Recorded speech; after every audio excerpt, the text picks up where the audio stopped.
Here's some examples of how I would look at, I blurred these purposely so that you can focus on more of the big masses, right? Here's some matrix studies of Edgar Payne. Don't mind the edges are a little bit soft, but what I wanted you to see was how regardless of the color shifts and all that stuff, right? The biggest masses have been found. Now with his cloud ones, there are more than one ways to do this, by the way. I'm going to show you soon how you can interpret paintings in differently in matrix studies. There's not really one way. There's many ways. As long as it's readable, that's what I count. And the lighting and the main idea gets across, I count that as a successful matrix study. And I'll show you why very soon. And what you can start to see here, for example, is, what was I going to say? I totally blanked out. Yeah. For example, in the clouds, regardless if there's a shadow in the clouds, right? We're counting that all as a light shape. And this is where it gets tricky because your brain wants to go, oh, but there's shadow and there's on that whatever object, right? But because you only have two values, you have to make decisive decisions. And that's why matrix studies are so great. They force you to make, or they encourage you to make decisive decisions and have you evaluate whether that works for the painting or not. You could try reversing this and doing a light sky with dark clouds. That could be an option. You could try that.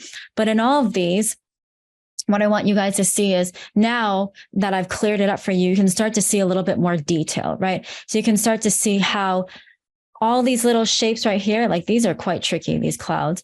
All those, this is one option to do it, how it's just the light side of the clouds are sort of outlined. Another way to maybe do this is to say, okay, let's just, even though the clouds are the same value as the sky, maybe to really highlight the shape of those clouds will make them a light shape, but that might not look too good. So in this case, this is one of my past students, they opted to just show the light side, right? Maybe too many verticals here that I would simplify, right? Always room to simplify, right? But here's a great one with this boat, right? This is regardless of, the lighter mass and the, darker, more reddish mass, he's grouped it all into one mass. And this is the fun part about matrix studies is how you can describe the form through those smaller shapes within that mass, right? He's not bringing out everything, but it's just enough to tell you where the edge of the boat is, where the rhythm of the mast is flowing up, right? Like that, where the edge of this is, the rhythms and of this piece, right? So here's another one that I like, right? We've decided that this is a light shape on a dark shape, right? And that the whole water, even though it's a separate entity, right, from the boat, it's going to be grouped in the dark mass, okay? And you can see how with just two values, you can still make a lot of things read. That's the fun part. So in a lot of these, let me try to pull another one out. Some of these are trickier than others. Some of these are more straightforward. This one, I like how everything's grouped, right? Even just that sliver, you can start, you can start to easily see what comes to light in the focal point. I would argue that even these lines right here feel a little bit distracting. So maybe I would opt to just take them out and just pull a few crevices that describe the form most effectively, right?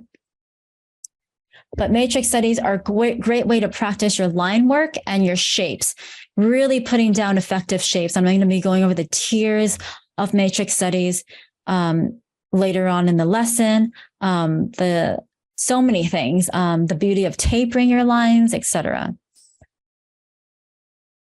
Let me do it here. The sky is so dark, is almost the same value as the building, right? So a couple of ways we can do this, if I were to do this really quickly on top, is I'm going to do this really quickly. First, we can block out the mass here. Even though the sky is dark, you can either choose to, I'm not paying attention to my shapes, guys, so don't pay attention to that. I'm just quickly trying to lock in the fastest silhouette that I can. You can either choose to maybe make the sky white. I'm going to try this. I've actually never done this before. Like that. And then maybe let me just take my lasso tool. Let me just trace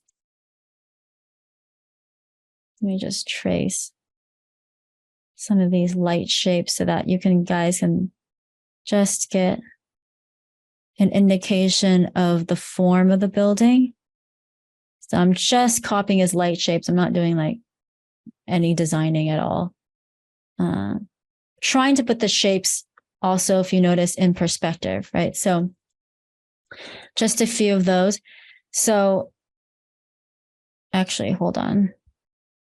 I'm going to also lock this in to shadow right there. Probably should have used my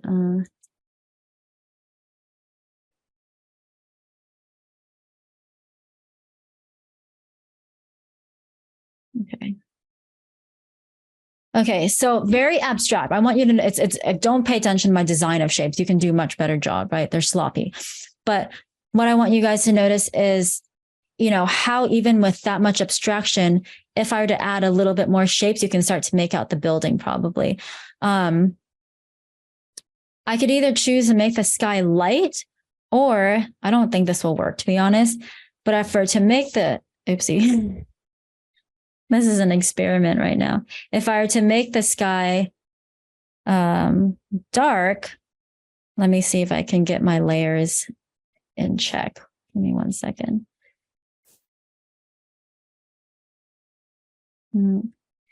Group that. Okay, so let's say I had to make my sky dark, but then there's actually like a lighter area right at the tip. I think right there, if you guys can see the thumbnail of my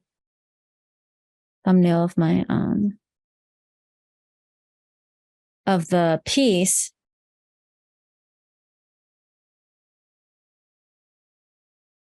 A trick you can do is just sort of elicit the edge of the building.